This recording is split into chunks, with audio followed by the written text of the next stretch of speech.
How to study for the digital SAT. Happy to talk to you about in today's video some tips on how to prepare for the new version of the SAT. I also want to give some key points about the new digital SAT in case you're wondering. I'm Jeff Miller from Target Test Prep. Let's jump in. So let's talk a little bit about the digital SAT. For US students, it was replaced in spring 2024. Now, still going to the school to take it. You can use a computer at the school, your own computer, or you can even borrow a computer from College Board. Now, what were some of the changes since it has become digital? Well, the verbal took a little bit of a change. The math section now allows unlimited use of the calculator.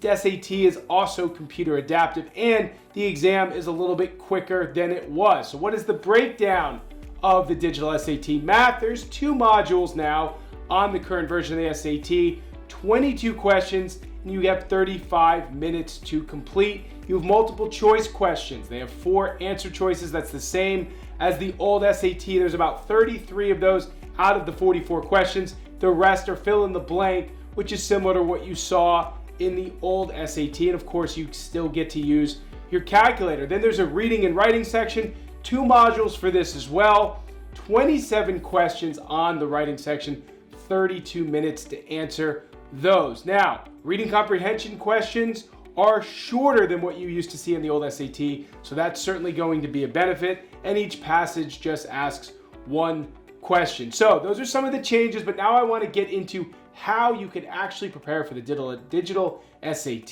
So let's talk about that right now.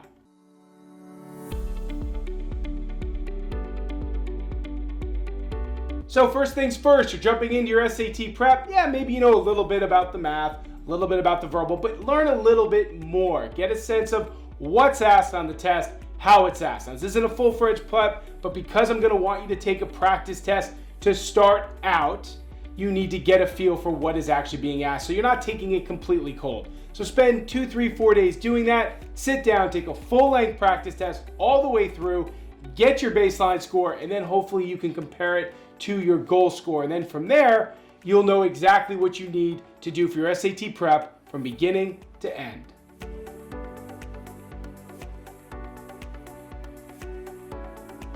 Step 2, create a study schedule that works for you, right? Now, you know what your schedule's like. You have classes, you have extracurriculars, you have things you're doing after school, you have free periods. So what you gotta do is you gotta sit down with a calendar or a calendar app and say, where are my pockets of time when I can study? You might not be able to get up in the mornings and study. You might be too busy after school. What about during the day? How many free periods do you have? I'm sure you probably socialize during those free periods to do homework, but maybe use that time to just do your SAT studying. Either way, you've got to get that schedule down, because if you don't, that time's going to go by the wayside. The time that you say you're going to study, you're not going to, because it's not there on your daily calendar. So if you can get that study time down, you'll be in good shape with the plan. And next, I want to talk about creative ways that you can get some studying done.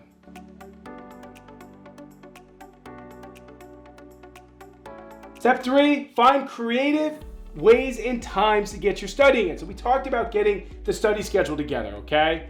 But how about the use of flashcards, for example? You should always be making flashcards as you go through your studying, because you can put them in your pocket, you can have them on an app, you can study whenever. You can study them on the bus, you can study them when you're waiting for things to do after school, you can study for them when you're at the doctor's office. It doesn't matter. That's a great way to utilize your studying when you're not actually sitting down at a computer or with a book open. What are some other things you can do? Well, you can actually do a lot of studying on the weekends. Now, is it safe to say that you probably would rather be doing other things on the weekends than studying for the SAT? Yeah, but who's to say you can't set aside 3 hours on a Saturday or a Sunday, get your studying in, and then go do something enjoyable, right? It doesn't mean you have to throw all that stuff out. So the best thing you can do for yourself is find little pockets of time to study and just make it an overall priority. Yes, I'll say it again, there are other things you probably want to do with your time, but if you can make studying a priority, it'll get you to the finish line sooner rather than later.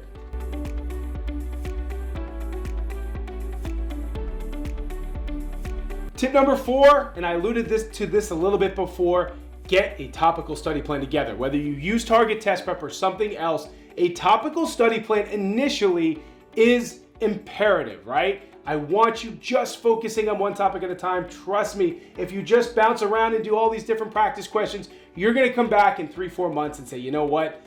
I just didn't learn everything I needed to learn. So be structured and focused with your preparation. I promise you, that's gonna be huge in learning all of these things in chunks that you have to learn. Yes, there is time for review and practice tests and stuff like that, which we're gonna talk about in a minute. But initially, one topic at a time, learn it, practice it. You do linear and quadratics, learn about algebra, substitution, combination, all of that stuff, foiling, factoring.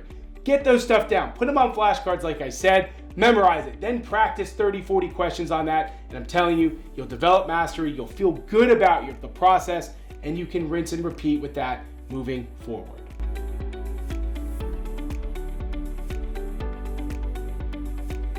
All right, here's my final tip for preparing for the SAT. Review, mixed review sets, and also practice tests. So we talked about topical learning just a moment ago, but you have to also do mixed sets as you go through, which we'll utilize as review. Because if you do quadratics day 10 and you're at day 77 and you haven't looked at quadratics, that's a problem. So what you do is you do these mixed sets as you move through your study plan, which are gonna help replicate test day, right? And get you in a position where you feel comfortable doing questions of different topics one after the other. And then that brings you closer to where you need to be. And then at the end, you get into what's called the practice test phase and you do those practice exams in realistic testing conditions. Now, College Board offers a lot of official practice tests. If you can't get through all of them, it's okay. If you can get through at least 5, spread out in a meaningful way where you can take them in one sitting, that's gonna be helpful. Because remember, in this practice test phase, you should be at a place where you're about hitting your score goal. And you want to know exactly if you are or you aren't, and that's why I want you taking them under realistic testing conditions. So if you can do that, leading all the way into test day, I'm telling you, you're gonna be in a great spot to hit your SAT score goal, and you'll see that the digital SAT is gonna work for you, and you'll be exactly where you need to be when this is all said and done. All right, everybody, I hope you enjoyed learning a little about the digital SAT and of course, how to study for it. If you like this video, I'd love for you to subscribe to our channel, like the video, and always leave comments for me. I wanna know if you like this video and if you want more videos in the future, because we are happy to give them. Again, I'm Jeff Miller here, Head of Instruction at Target Test Prep, and I'll see everybody very soon.